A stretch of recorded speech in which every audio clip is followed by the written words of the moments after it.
सबसे पहले एक बड़ी खबर है, दिल्ली से प्रधानमंत्री आवास पहुंचे हैं रक्षा मंत्री राजनाथ सिंह।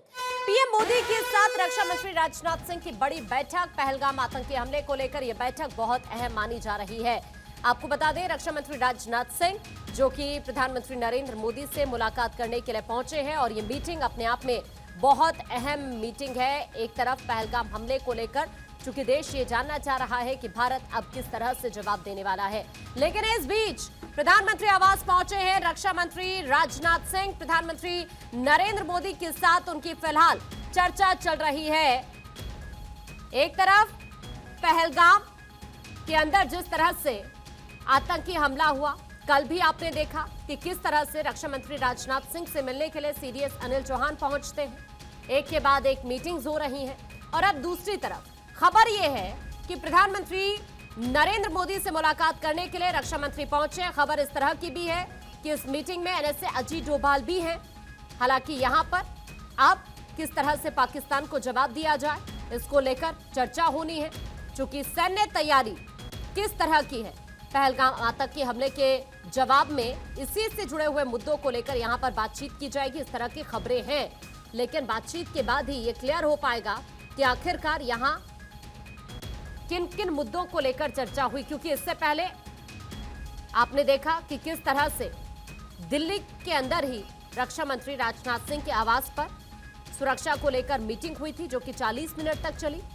और अभी जिस तरह की स्थिति है, जिस तरह से पहलगाम में आतंकी हमला हुआ, अब इस हमले का जवाब किस तरह से देना है, इस लिहाज से ये बैठक बहुत अहम हो जाती है।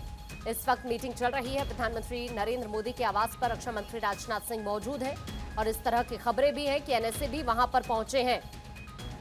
यहां पर सैन्य तैयारी को लेकर और जम्मू कश्मीर की सुरक्षा को लेकर, साथ ही किस तरह से अब पाकिस्तान को जवाब देना है, इस लिहाज से देखी जाए तो ये बैठक बहुत अहम हो जाती है।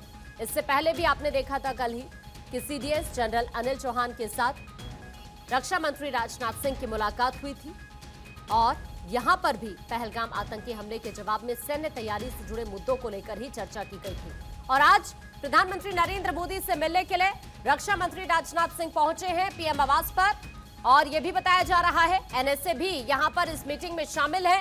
अब यहां से इस मीटिंग से क्या कुछ निकलकर सामने आता है, सबकी निगाह इसी बात पर है। क्योंकि एक तरफ आप देख रहे हैं कि केंद्र सरकार किस तरह से एक्टिव मोड में है, जिस तरह हमारे देश के लोगों के साथ और निर्दोष लोगों के साथ जो बहुत सारे सपने लेकर जम्मू कश्मीर में गए, अपनों के साथ पहलगाम में मौजूदगी थी जिन पर आतंकियों ने हमला किया, अब उस हमले का जवाब किस तरह से देना है, इसको देखते हुए रणनीति तैयार की जा रही है।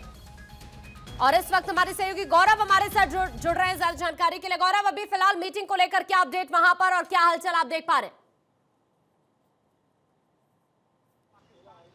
बिल्कुल, देखिए, आज बात करें रक्षा मंत्री राजनाथ सिंह की, प्रधानमंत्री नरेंद्र मोदी के साथ अहम बैठक होनी है और अब से थोड़ी ही देर पहले रक्षा मंत्री राजनाथ सिंह प्रधानमंत्री के आवास में पहुंचे हैं। और अगर बात करें इस पूरे बैठक की, तो दरअसल एक महत्वपूर्ण बैठक अपने आप में यह है, क्योंकि जिस तरीके से बॉर्डर पे जो तनाव की स्थिति दोनों देशों के बीच बनी हुई है, अब तक किस तरीके की तैयारियां भारत की हैं और खास करके अगर हम बात करें सेना की किस तरीके की डिप्लॉयमेंट है, अब तक ये तमाम ऐसे महत्वपूर्ण ये मुद्दे हैं जिनको लेकर कि ये जो बैठक है आज प्रधानमंत्री आवास पर, ये बैठक जो है लगभग अब से थोड़ी ही देर बाद शुरू हो जाएगी। इसके अलावा इस बैठक की अगर बात करें तो कल आपको ध्यान हो कि कल सीडीएस अनिल चौहान ने भी रक्षा मंत्री राजनाथ सिंह से मुलाकात किया था और तकरीबन 35 मिनट की मुलाकात थी। और उस मुलाकात में सीडीएस अनिल चौहान ने बताया था कि किस तरीके से जो सेना है वो पाकिस्तान के साथ अपना रवैया अपना रही है। आपको ध्यान हो कि इस वक्त लगातार जिस तरीके से घाटी में एनआईए काम कर रहा है, अलग अलग जगहों पर लोगों से जो पूछताछ की प्रक्रिया है, आतंकियों को चिन्हित करने की जो प्रक्रिया है वो चल रही है। तो ये कहीं ना कहीं ये एक जो पूरी प्रगति रिपोर्ट है उस पर आज रक्षा मंत्री राजनाथ सिंह जो है प्रधानमंत्री नरेंद्र मोदी को ब्रीफ करेंगे। और जब तकरीबन 10:20 के आसपास रक्षा मंत्री राजनाथ सिंह अपने आवास से निकले, वो सीधे साउथ ब्लॉक गए और वहां पर जाने के बाद उन्होंने जो वहां पे अधिकारी थे उनसे बातचीत किया, उनसे ब्रीफिंग ली और उसके बाद से 11 बजे रक्षा मंत्री राजनाथ सिंह प्रधानमंत्री के आवास आवास पर पहुंचे हैं। तो कुल मिलाकर के कहें तो एक महत्वपूर्ण बैठक है और बॉर्डर्स पे इस वक्त किस तरीके की स्थितियां हैं, कैसे जो भारतीय सेना है अपने तरफ से जो जवाबी कार्रवाई कर रही है, किस तरीके की स्थिति है, कहां कैसी डिप्लॉयमेंट है, ऐसी तमाम महत्वपूर्ण बातों को लेकर के जो जानकारी है वो प्रधानमंत्री नरेंद्र मोदी को देंगे। मीटिंग होने जा रही है, इसमें एनएसए डोभाल भी शामिल होने वाले हैं। बैन किया जाए तो ऐसा पहली बार नहीं है जब चीन पाकिस्तान या पाकिस्तान तरफ आतंकवादियों का अपरोक्ष रूप से साथ देता हुआ नजर आ रहा है, जबकि इससे पहले भी। गौरव, आवाज मिल रही है आपको? एनआईए ने अपनी जांच की शुरुआत कर दी है। 1:50 पर हमला हुआ था। शायद गौरव का संपर्क टूट गया है, लेकिन आपको बताएं कि इस वक्त रक्षा मंत्री राजनाथ सिंह की मौजूदगी प्रधानमंत्री नरेंद्र मोदी के आवास पर है।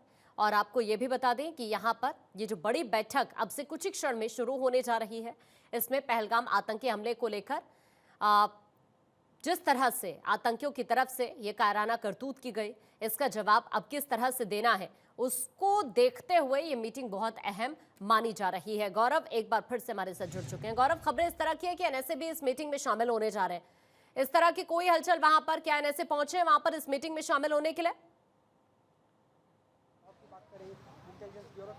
बिल्कुल, देखिए एनएसए अजीत डोभाल की बात करें तो लगातार वो प्रधानमंत्री नरेंद्र मोदी के संपर्क में है और अब तक जिस तरीके से ही सेना की तरफ से जो ऑपरेशन किए जा रहे हैं वो, प्लस एनआईए की तरफ से जो ऑपरेशन किए जा रहे हैं वो, घाटी में किस तरीके से कॉम्बिंग ऑपरेशन जो सेना का अभियान जो है वो चल रहा है, ऐसे तमाम महत्वपूर्ण मुद्दे हैं जिनको लेकर के लगातार चर्चा की जा रही है। और एनएसए अजीत डोभाल भी इस वक्त बैठक के अंदर मौजूद है। अब जानकारी मिल रही है कि जो बैठक है वो भी शुरू हो चुकी है। जो ब्रीफिंग की प्रक्रिया है रक्षा मंत्री राजनाथ सिंह ने वो अपने तरफ से शुरू कर दिया है। और बहुत महत्वपूर्ण बैठक इसलिए भी इसको कहा जा रहा है क्योंकि आमतौर पे आप देखिए जब कोई बड़ा निर्णय लेना हो और खास करके वो निर्णय जब दो देशों के बीच कोई एक महत्वपूर्ण निर्णय की बात हो, युद्ध जैसी स्थिति यहाँ पर बनी हुई है, तो ऐसे में एक महत्वपूर्ण बैठक ये कही जा रही है। और आज अगर बात करें भारत सरकार की तरफ से, गृह मंत्रालय की तरफ से, तो मजबूत कदम भी उठाए गए हैं। एक बड़ा निर्णय किया गया, पाकिस्तानी जितने भी यूट्यूब चैनल्स भारत में ब्रॉडकास्ट होते हैं उनको पूरी तरीके से यहाँ पर प्रतिबंध करना। उसके बाद से आप देखिए कि जो 5 पाकिस्तान के लिए जो 5 मुद्दे भारत ने अपने तरफ से लिए थे, जो फैसले के जरिए दर्शकों को यहाँ से पहुंचाएंगे। अभी के लिए गौरव आपका शुक्रिया इस पूरी जानकारी के लिए।